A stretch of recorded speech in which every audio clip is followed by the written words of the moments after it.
É isso aí, senhoras e senhores.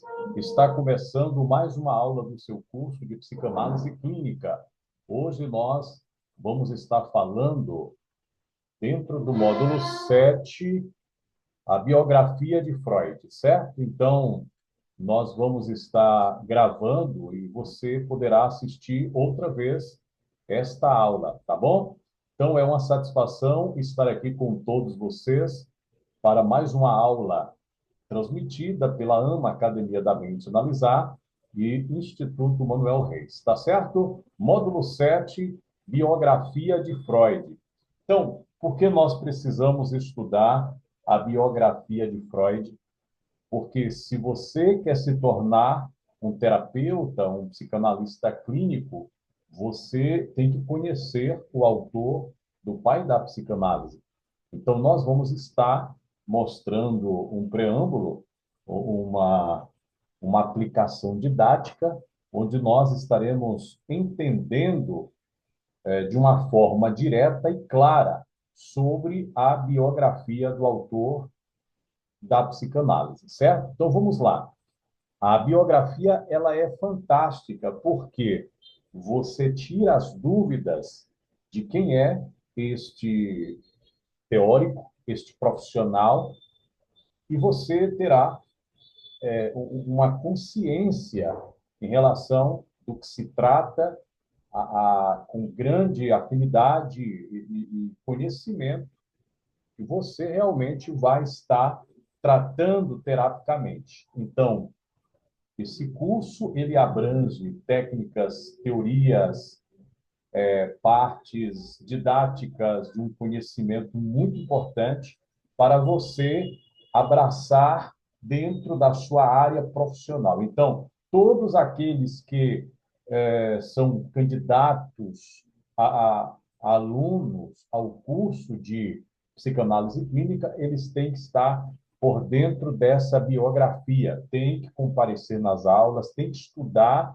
essa matéria, porque essa matéria também vai estar dando norte nas relações do conhecimento sobre o autor da área em que vocês vão estar se profissionalizando ou vocês estarão atuando profissionalmente dentro desta mesma. Então vamos lá.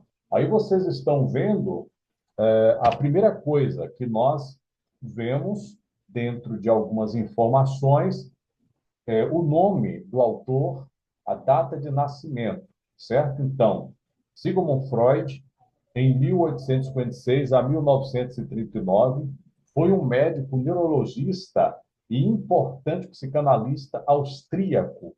Foi considerado o pai da psicanálise e influiu consideravelmente sobre a psicologia social contemporânea. Então, ele foi um profissional da psiquiatria, da neurologia, mas também da psicologia social contemporânea, que lhe denominou oficialmente como o pai da psicanálise. Ele inventou, ele criou, ele fundou a psicanálise clínica, que a psicanálise clínica, dentro da etimologia, nos mostra que essa palavra psicanálise é, na verdade, um tipo de análise psicológica, mas quando se fala psicanálise, é uma junção de duas palavras, psique ou psico, ou psica. Então, tanto faz, psique, psique ou psico, quer dizer alma, mente, espírito, que está relacionado à vida humana, certo? Então, é, análise, todos já sabem que é uma questão profissional de investigar a mente das pessoas em relação à causa das doenças, aos problemas mentais ou emocionais. E o objetivo da psicanálise é estudar e investigar e ajudar as pessoas a gerenciarem suas emoções. Então, é muito interessante. Outra questão, o nome dele é Sigmund Freud. que antigamente era Sigmund, que as pessoas chamavam muito de Sigmund, mas é Sigmund Scholem Freud. Nasceu em Freiberg, na Morávia, então pertencente ao Império Austríaco, no dia 6 de maio de 1856. Filho de Jacob Freud, pequeno comerciante, e de Amalie Nathanson, de origem judaica, foi o primogênito de 7 irmãos. Aos 4 anos de idade, sua família muda-se para Viena, onde os judeus tinham melhor aceitação social e melhores perspectivas econômicas. Então, Freud foi um escape da família, foi uma projeção financeira, onde ele se estabeleceu, e ele foi a saída da família. Praticamente, através de Freud, estabeleceu uma vida profissional comercialmente bem estruturada, ele passou a ser médico e aí se estabeleceu. Então, primeiro, ele, com 17 anos, ele teve aquela vontade de estudar a mente das pessoas. Então, ele se tornou um neuro. Então, ele fez neurologia, depois fez psiquiatria e também se especializou em psicanálise, na qual ele se tornou o autor, o fundador. Então, mas ele antes se profissionalizou na psicologia social contemporânea. Ele se aprofundou dentro desses conhecimentos da psicologia. Então, segundo a pedagogia, vai dizer que a psicanálise, psicologia, psiquiatria são tipos de psicologias. Então, são ligadas, porém, são distintas áreas, mas, porém, são, digamos assim, áreas que têm os mesmos objetivos de tratar a mente das pessoas, correto? Então, vamos lá. Na sequência, formação de Freud. Desde pequeno, como eu estava falando, mostrou-se brilhante aluno. Aos 17 anos, ingressou na Universidade de Viena, no curso de medicina. Durante os anos de faculdade, deixou-se fascinar pelas pesquisas realizadas no laboratório de filosofia, dirigido pelo Dr. Van Breck, de 1876 a 1882. Trabalhou com esse especialista e concentrou-se em pesquisas sobre a histologia do sistema nervoso. Já revelava grande interesse pelo estudo das enfermidades mentais, bem como pelos métodos utilizados em seu tratamento. Então, nós vemos uma intenção positiva desse especialista, desse teórico, desse fundador da psicanálise. Então, ele estava fascinado com o objetivo, com as pesquisas sobre a saúde mental. Então, vejamos, quando nós temos um sonho, nós temos um objetivo e a gente persiste em alcançá-lo, isso é interessante, porque no processo que nós nos esforçamos para alcançá-lo, vão existir muitas reações, vão existir obstáculos, situações para a gente parar, desistir do foco, da objetividade. São muitas situações. Mas, quando você está fascinado ou fascinada, você não desiste. Quando você está focado naquilo, você não desiste. Então, é muito interessante quando nós entendemos as questões de uma persistência. Então, em todos os cursos que nós fazemos, nós já pensamos quantas vezes eu pensei em desistir, mas eu pensei novamente, repensei, digamos assim, não, vou pensar direito, não vou desistir, porque a oportunidade para tais situações e questões da vida só vem uma vez. E quando ela vier da outra vez, ela pode vir de uma maneira mais difícil, mais cheia de obstáculos, mais cheia de porquês, de indagações, de situações que talvez a gente nem consiga alcançar aqueles objetivos. Então, a oportunidade é agora. Foi o que aconteceu com Freud. Ele não desistiu e ele persistiu. Então, trabalhou também no Instituto de Anatomia sob a orientação de Meinert, concluiu o curso em 1881 e resolveu tornar-se um clínico especialista em neurologia. Então, isso também, minha excelente Cauana, é muito interessante porque mostra o foco do objetivo. Então, quando nós somos estudantes de alguma coisa, nós precisamos focar mesmo. E o objetivo vai alcançar. A gente sente, como diz Freud, o prazer. Esse prazer não é só o sexual, e sim o prazer, a sensação emocional de sentir no corpo, sentir na mente, sentir dentro do nosso psique. Aquele resultado de um dia de esforço, de muitos dias, de muitos meses, realmente isso gera um resultado. Aí, segundo Freud, gera-se gozo, que é aquela sensação de alegria, de felicidade.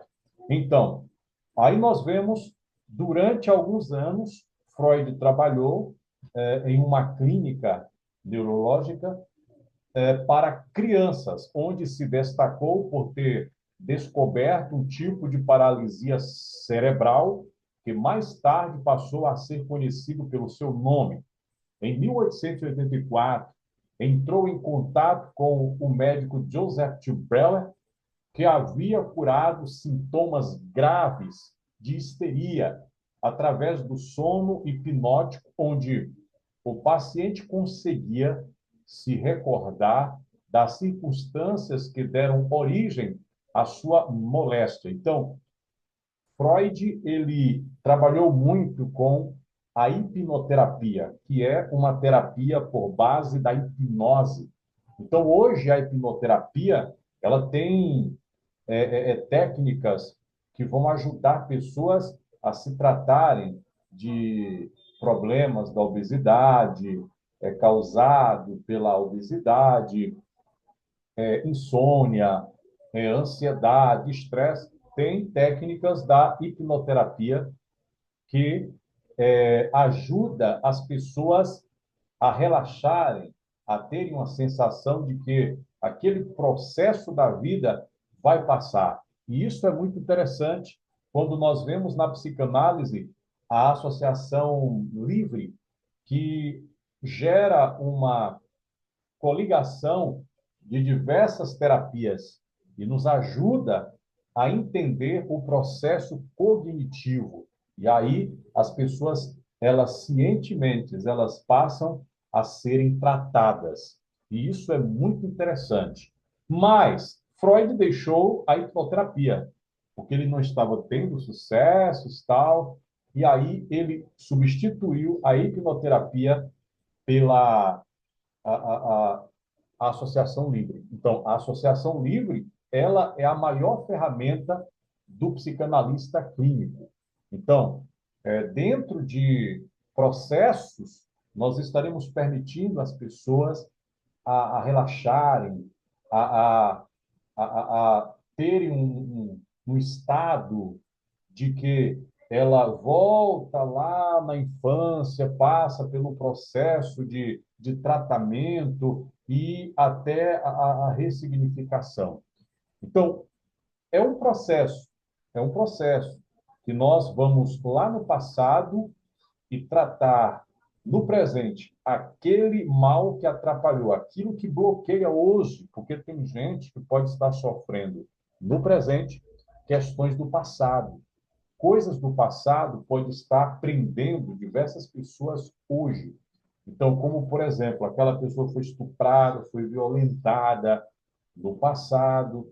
Então, hoje, ela tem bloqueios, ela tem problemas de relacionamentos, ela tem problemas nas relações sexuais, ela não consegue se relacionar com homens. e assim por diante. Então, é desde a infância, através da Associação Livre, a gente é, é, é, faz o processo de indução, incentiva o paciente, o cliente, a, a voltar no passado. E aí nós tratamos de uma forma bem objetiva. Então, nós vimos aqui que em 1884 ele entrou em contato com esse médico, Joseph T. Brewer.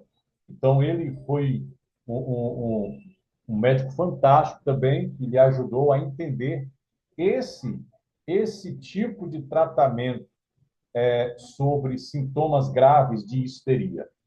Em outras matérias, vocês vão ver o que é uma histeria. Hoje, a histeria ela pode representar um tipo de ansiedade crônica ou evoluída. Então, isso é muito interessante, porque histeria era historicamente um tipo de doenças que tinham no útero das mulheres, antigamente, que as mulheres, por menos recursos que não tinham, claro, então elas rolavam pelo chão sentindo dores no útero. Então, aí, Freud, estudando, pesquisando, ele detectou a ansiedade evoluída, era comparada como a histeria, essa doença que afetava as mulheres. Então, aí nós vemos essa questão que teve resultados, empiricamente falando, e trouxe grandes resultados cientificamente. E aqui nós vemos onde Joseph de Brela, que havia curado sintomas graves de histeria através do sono hipnótico, onde o paciente conseguia se recordar das circunstâncias que deram origem à sua moléstia, chamado de método catártico. Então, esse método catártico também nós vamos estudar muito em todo o curso, porque o profissional, quando ele estiver tratando pessoas, ele vai precisar desse método catártico. Constitui ou constituiu o ponto de partida da psicanálise. Então, foi esse ponto de partida que deu o início à psicanálise. Ele deixa de trabalhar com hipnose, hipnoterapia, e ele levanta o processo da psicoterapia da associação livre e ele começa a descobrir doenças, esse processo da histeria, ele descobre, ele passa a descobrir doenças mentais comparadamente. É uma tipificação, mais do que uma topografia. E aí nós vemos aqui a descoberta, o início de uma área profissional que denominou-se a psicanálise clínica. Então, em 1885, Freud obteve o mestrado em neuropatologia. Nesse mesmo ano, ganhou uma bolsa para um período de especialização em Paris com o neurologista francês Charcot. E aí nós vemos a sequência, de volta a Viena. Continuou suas experiências com Brewer, publicou junto com Brewer estudos sobre a histeria de 1895, que marcou o início de sua investigação ou suas investigações psicanalíticas. Aí entrou o processo do complexo de Édipo. Às vezes os pais não entendem. Tem o complexo de Édipo, que acontece com os meninos em relação aos pais, e o complexo de Electra, que nós vamos ver que também já são as meninas. Às vezes a gente fala bem assim, por quê? Por exemplo, o filho passa a desejar a mãe mais do que o pai. Isto é, desejo nem sempre é aptidão sexual, mas o desejo é aquela vontade de ter, de permitir que tenha sempre. Então, por exemplo, algo que é almejante. Então, tem hora que os filhos, segundo Freud, dentro desse complexo aí de Édipo, ele não suporta ver a cara do pai, porque ele quer ver mais a cara da mãe, porque tem desejo. Então, Aí você vê o desejo que sempre nós vamos ver aqui em Freud. Não é o sexual, nem sempre, mas sim também é observado de uma forma emocional. Então, em 1897, Freud passou a estudar a natureza sexual dos traumas infantis, causadores das neuroses, e começou a delinear a teoria do complexo de Édipo, segundo o qual seria parte da estrutura mental dos homens o amor físico pela mãe. Nesse mesmo ano, já observava a importância dos sonhos na psicanálise. Em 1900, publica a interpretação dos sonhos, a primeira obra psicanalítica propriamente dita. Essa foi a obra de Freud. Aí nós vemos muita narrativa, mas é muita explicação também, porque é uma biografia. O primeiro sinal de aceitação da psicanálise no meio acadêmico surgiu em 1909, quando foi convidado a dar conferências nos Estados Unidos, na Clark University, em Worcester. Em 1910, por ocasião do segundo Congresso Internacional de Psicanálise, realizado em Nuremberg, o grupo fundou a Associação Psicanalítica Internacional, que consagrou os psicanalistas em vários países. Entre 1911 a 1913, Freud foi vítima de hostilidades, principalmente dos próprios cientistas, que, indignados com as novas ideias, tudo fizeram para desmoralizá-lo. Adler, Jung e toda a chamada Escola de Zurique separaram-se de Freud. Então, Jung era, na verdade, contemporâneo de Freud. Adler também. E aí houve uma, digamos assim, uma investida, uma oposição criada cientificamente por inveja de Freud. Então, eles achavam absurdo o que Freud tinha levantado. Por exemplo, esses princípios da psicossexualidade infantil mesmo. Os cientistas falaram, é um absurdo. Como é que tem dentro da parte é, é, é, das crianças a psicossexualidade? Mas Freud estava mostrando de uma maneira que hoje, através daquela descoberta, hoje tem pessoas que têm problemas na sexualidade, problemas nas relações sexuais. Tem problemas que tem problemas que não são simplesmente porque tem que usar isso, usar aquilo. Não.